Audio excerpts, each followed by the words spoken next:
Hey folks, it's Brian. We just got done playing RQG, my Stranger Strange Lands campaign. Current chapter is Rising Waters. And the party is in a submerged fortress in the keep wall passageways, deep underground, right? And we last left the party, they had found a tunnel from the passageway they're in going somewhere south. And they sneak in there, and there's a couple of zombies that are holding a position there, one with a sword and shield, one with a spear doing 2-hex jab. And Subutai says, hey, draw them out. And so everybody kind of pulls back out. And as everybody kind of pulls back out, they can see light coming down the passageway behind them to the west.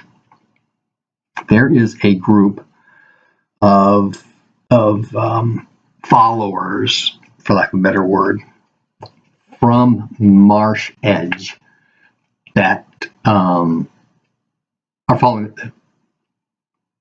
the party. They're behind, obviously, by like a day. But they had decided, okay, we need to go and stop these guys. So they sent a group out. This group includes a fighter, a thief, cleric, and 2 newtlings. And when I say cleric, I mean a priest of Orlanth, who has gotten involved with this whole mistress thing's going on. And so they showed up, and that's them coming down the west hallway with the lights. Now, previously, one of the players, David, had succumbed to a passion spirit for this, love the mistress thing. And so he's got this passion influence going on. He has a vision of the mistress. She appears similar to a snake daughter in form, part serpent, part female, and conveys to him a message.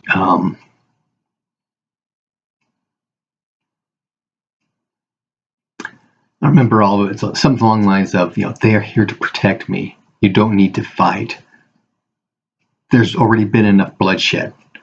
And then I put off, a message to the player, hasn't there already been enough bloodshed kind of thing? Because they've been killing these locals that all came from the village. And then I discussed with him that if he is going to go against her wishes, he's going to need to fail in his love passion skill, or his love passion for her. And if he does that, the effects of missing a passion roll are you're at minus 10% to all rolls during the situation. And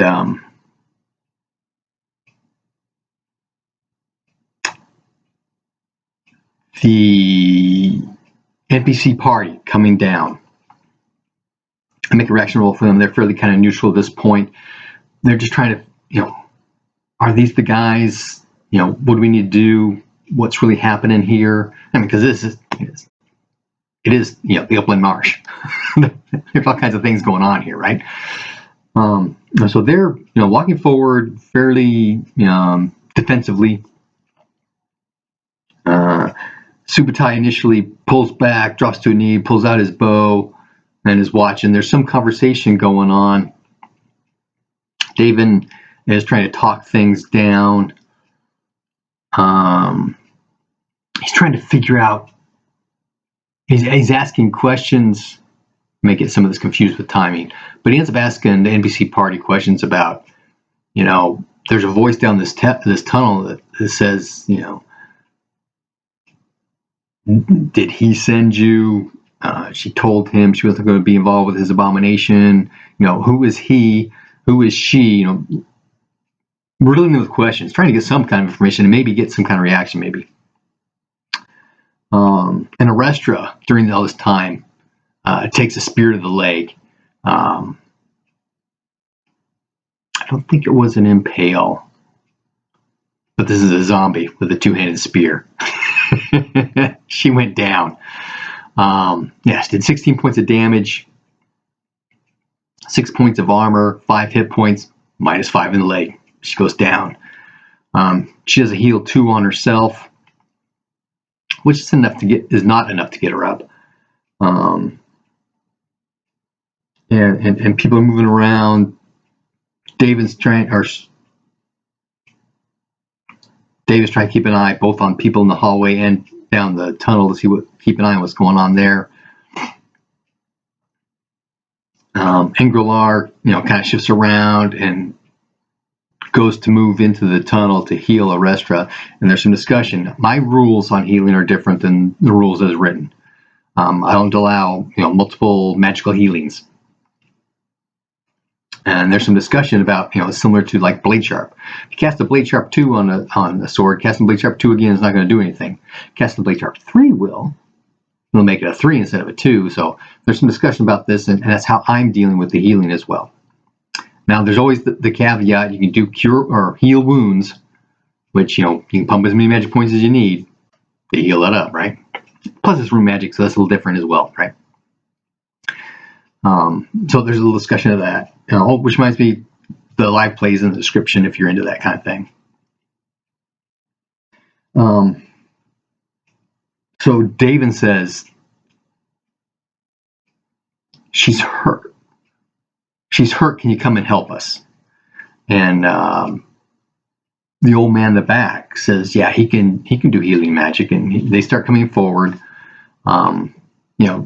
Nice little walking speed, right? 3 hexes.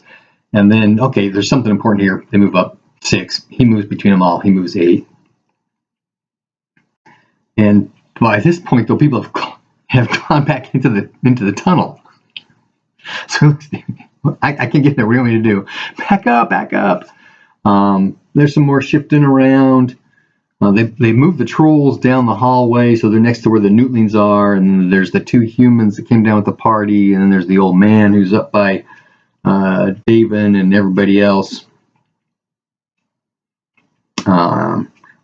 Subutai sees the fighter and the thief guy talking. The whispering together kind of thing.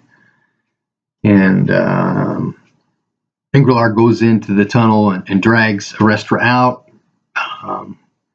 The zombies do get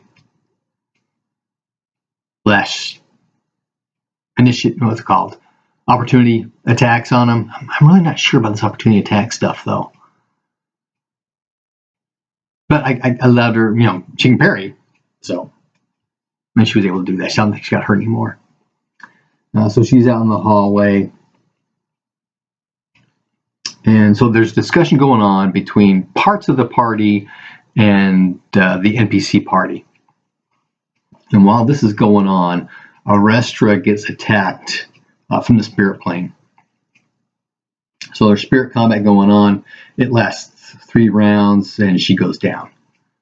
It's actually fairly strong. Another 20 power spirit. So she gets covertly possessed, but she's unconscious. The old man does a first aid skill roll just to check her out because he was kind of surprised. He's not really locked into everything that's going on. David does the same thing. Yeah, she's just unconscious. And David asks, hey, is it some kind of a spirit attack? And because nobody's paying attention to her. If they would have paid attention, they would have seen, yeah, she's got something going on, right? But they're all talking to the party and stuff. So the guy does have second sight, but he is not going to reveal too much. But he does know that Daven has the passion spirit as well. And so while they're down there discussing, he looks at her, kind of gives Daven a wink. Hey, she's okay. She's one of us now, kind of thing, right? And about this time, the two humans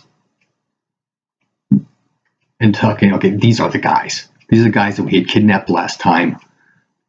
We need to get rid of them.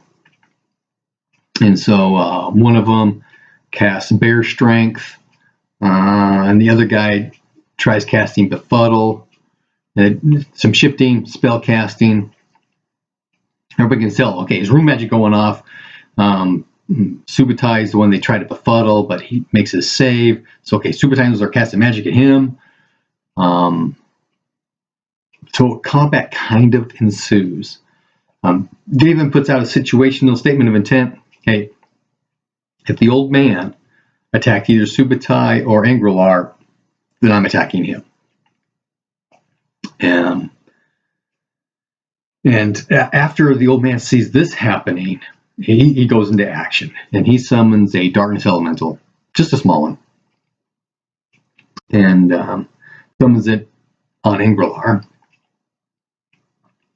So I asked David, hey, does David interpret this as an attack on Angrilar? He says, yeah, probably.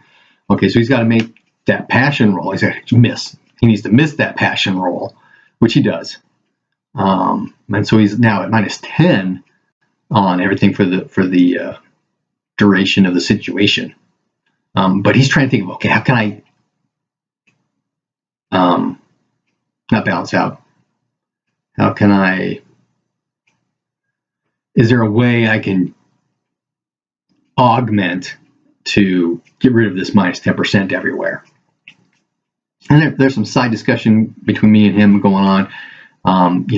You can, but this -10, despairness applies to everything, and inspiration only applies to one thing. So you need to decide what it is you want to do. And he was trying to get, I'm angry about what's going on. Was an anger kind of thing? Anger's kind of airish. He was thinking fire sky, but no, it's not. It's not. It's airish, and his air, if he's got air, is not that high. So he starts talking about, okay, what about truth? Because this is not how I want to act. This is something being imposed upon me. And I looked at truth and talked about emotions and stuff like that. So, okay, yeah, we can do that. But again, you need to apply it to one thing. And so he applies it to his sword attack, sword skill, which includes his attack. And he makes that roll. So he's got, instead of a -10 to his sword, he gets a +10 because it's +20 -10 is +10. So that's where his situation is.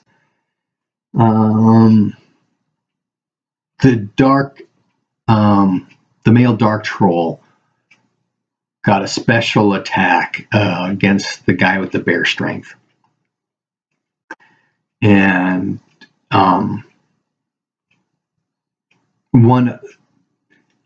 impales have a secondary effect. Slashes have a secondary effect. Crushes in the book don't have a secondary effect. So I apply a knockback as a secondary effect. And so we do, damage versus size plus dex, trying to interpret the knockback rules in RQG, which is strength plus size against size plus dex. But he ends up missing the roll, gets knocked back 3 meters, gets knocked back into Angrilar. Angrilar makes his save. The guy doesn't make his, so he falls to the ground. That's like strike rank 5. So the guy changes his intent to I'm getting up. Strike rank 10. He gets up. There's a question, well, did he pick up his weapon? Did he lose his weapon? Kind of grasping at effects kind of thing. Oh, okay. Well, his shield's not going to draw the shield because it's strapped on, right? So I make a roll to see, a dex roll to see if he drops his sword, and he did. So after he gets up, he's going to retrieve his weapon, which will take 5 strike ranks. Next round, he's casting a spell anyway, so there'll be 10 strike ranks. He won't be able to attack anything, but he'll have his weapon and ready to go.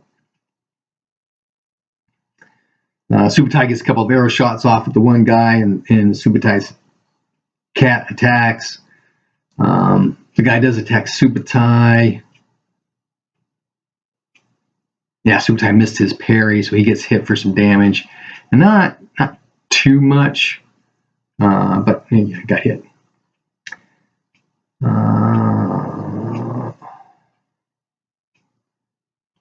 Daven does attack the old man. The old man, has sword and shield, but he didn't have his sword out. But I guess he could have had a shield on his back. But they're expecting trouble.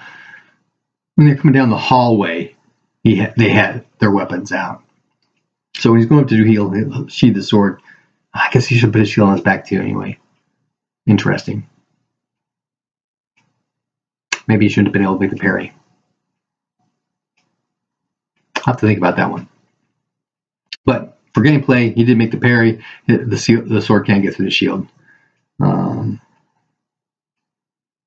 last thing in the round, Angrelar's going to do an aim shot to the head of the guy with the bear strength. Initially thinking he's prone, I get all these bonuses. But the guy got up. And he missed his attack. And the last thing in this round is the Darkness Elemental going off. And Angrelar makes it safe. Exactly. He rolled exactly what he needed for that save. And that's where we ended the session because we were pushing past midnight and some of the guys who go pumpkins, including me usually, although I seem to be doing all right now, which is why I went ahead and did the video tonight. So that's where we stopped the combat. The zombies in the hallway, or in the tunnel, are not coming out. They're giving orders. Defend the place. The NPC party, one of the guys eventually recognized Subutai, as these are the guys. The other guy, knew basically what was going on. The old man's just kind of iffy, but after steel starts flying, back him up. And he did heal the rest of his leg, by the way. I forgot to mention that. He did heal her leg up all the way. So that's where we left things. It's going to be... I was really hoping that bear strength guy was going to be able to hit that dark troll and take him down. At this point, they may get some of the party down before the dark trolls come up behind them and do some stuff. If the priest starts wailing about, it's going to get ugly as well. But we'll see how things go. You never know. Crits happen, right? Happy gaming.